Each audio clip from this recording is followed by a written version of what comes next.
Hamka dimasukkan ke dalam penjara. Naik tapak kaki sepatu ke atas meja. Buya Hamka duduk. Ditunjuk dengan telunjuk hina. Hei Hamka, pengkhianat negara, mau menjual NKRI ke Malaysia. Sampai terlintas di hati Buya Hamka, nampaknya pisau silet di tepi penjara. Hamka ambil pisau silet itu, potong saja ke tangan. Tak ada gunanya kau hidup. Di Maninjau kau bergelar datuk, di Masjid Al-Azhar kau bergelar Buya Doktor dari Al-Azhar. Tak ada gunanya kau hidup dihina. Itu saking sakitnya hati Buya Hamka, dituliskannya dalam buku Tasawuf Modern. Beli Tasawuf Modern. Buya Hamka ketika mau meninggal minta bawakan, nak tolong ambilkan Tasawuf Modern, aku mau mengenang sakitnya di penjara. Waktu sakitku makin parah, kata Buya Hamka, dipindahkan aku ke rumah sakit hadiah dari pemerintah Rusia di Jakarta, namanya Rumah Sakit Persahabatan. Disitulah Buya Hamka sampai akhirnya PKI tumbang dan Buya Hamka keluar. Buya Hamka tetap berdakwah, jadi imam ceramah. Ketika dia sedang duduk di rumah, datanglah orang membawa secari kertas. Assalamualaikum Buya. Waalaikumsalam. Tolong baca kertasnya. Apa isinya? Kalau aku mati nanti, tolong yang menyolatkan jenazahku adalah Hamka. Yang menyiksa, yang memenjarakan Buya Hamka selama 4 tahun itu akhirnya mati. Saya waktu itu penasaran, mau tak Buya Hamka ini? Mau tak? Mau Buya Hamka. Di situ kesal saya tutup buku itu. Kok mau dia? Kok mau Buya Hamka?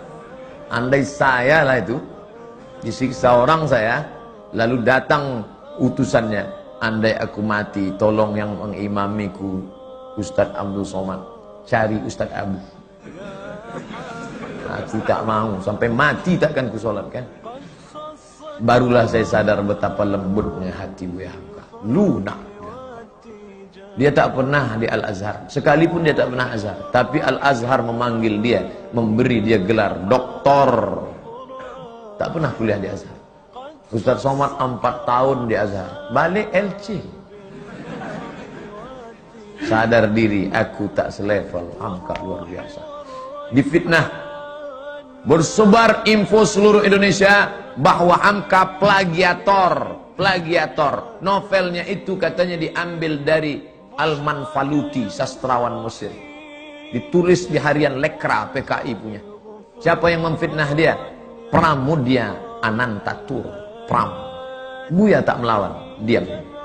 Akhirnya isu itu hilang, PKI jatuh, NKRI tetap tegak berdiri, dan tak lama sesudah itu datang perempuan bermata sipit dengan suaminya mu'alaf, mau masuk Islam.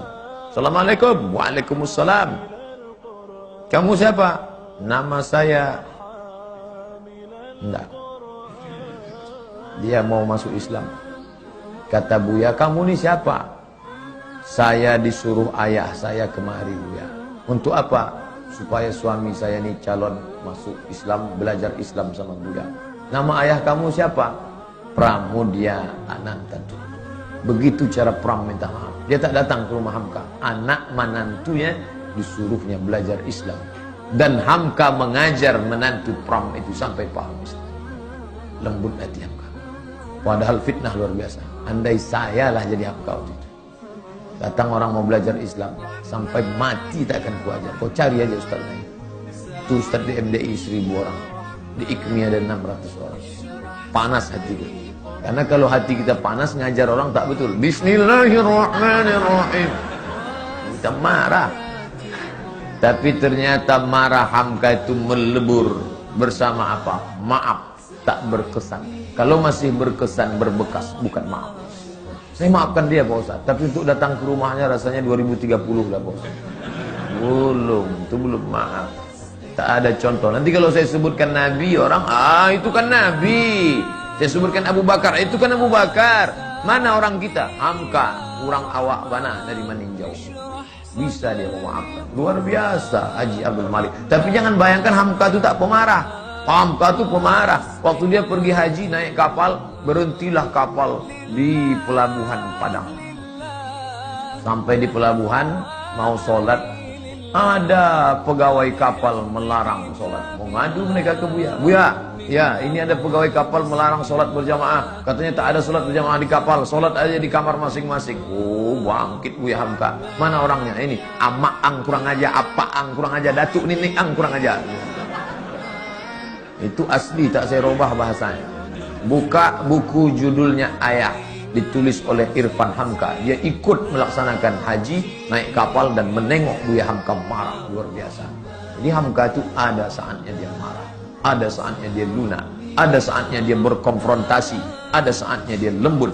Dalam masalah kunut subuh, lembut hati Buya Hamka. Diundang oleh orang NU di Jember, diangkatnya tangan, Allahumma hdina fiman hadain, amin. Orang semua tahu dia Muhammadiyah tak berkunut, tapi hatinya lunak menjaga persatuan umat. Tapi ketika diajak dia oleh HMI, oleh Himpunan Mahasiswa Indonesia untuk menyambut Paus Paulus, tak mau. Ayolah Buya, kita tunjukkan bahwa kita ini welcome terhadap Paus. Tidak. Kenapa Buya tak mau? Bagaimana aku bersalaman dengan orang yang sudah mengkristenisasikan anak bangsa? Tak mau dia. Begitu juga dengan fatwa Natal bersama. Buang itu fatwa. Ratu Alam Shah Prawira Negara tertekan karena presiden menteri mau Natal bersama. Cabut fatwa Natal. Atau Buya berhenti jadi ketua MUI. Lebih baik aku berhenti jadi ketua MUI daripada mencabut fatwa Natal bersama.